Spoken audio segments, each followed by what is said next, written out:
India TV 9 news Maharashtra. Ashadhi यात्रेमध्ये येणाऱ्या भाविकांना सोयी सुविधा उपलब्ध करून देण्यासाठी प्रशासनाची महिनाभरापासून तयारी सुरू आहे। मात्र शुभम ज्ञानेश्वर पावले वय 27 राहणार बेळगाव या तरुण भाविकाचा चंद्रभागेत बुडून मृत्यू झाला।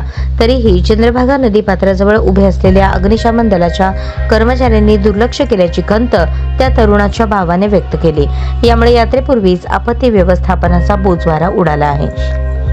बेळगाव येथील शुभम पावले, वैजनाथ पावले, हेमंत चौगुले, गजानन जाधव, भारत पाटील, हनुमंत मगनाईक, अमित पवार या सर्वांनी मिळून विठ्ठलाच्या दर्शनासाठी पंढरपुरात ते आले होते। त्यांनी गाडी पार्क केली। त्यानंतर शुभम पावले हा पुंडलिक मंदिराकडे गेला। इतर 6 जण स्वच्छतागृहाकडे गेले। त्यानंतर चंद्रभागा नदीपात्राजवळ असणाऱ्या पुंडलिक मंदिराजवळ शुभम पावले यांनी उडी मारली। मात्र त्याला पाण्याचा अंदाज न आल्याने बुडून त्याचा मृत्यू झाला। 4 तासांच्या शोधकार्यानंतर शुभमचा मृतदेह सापडला। आदिवासी महादेव कोळी समाजातील युवक विठ्ठल अधटराव, उत्तम पंचंडे, ओंकार संगीतराव, सचिन कोळी यांनी त्याचा मृतदेह शोधून पोलिसांच्या ताब्यात दिला।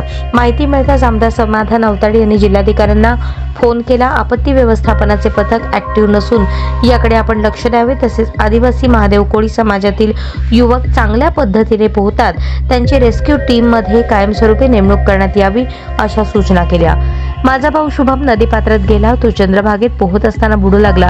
त्या ठिकाणी अग्निशमनची गाडी होती, परंतु त्यातील एकही कर्मचारी शुभमला वाचवण्यासाठी पुढे गेला नाही।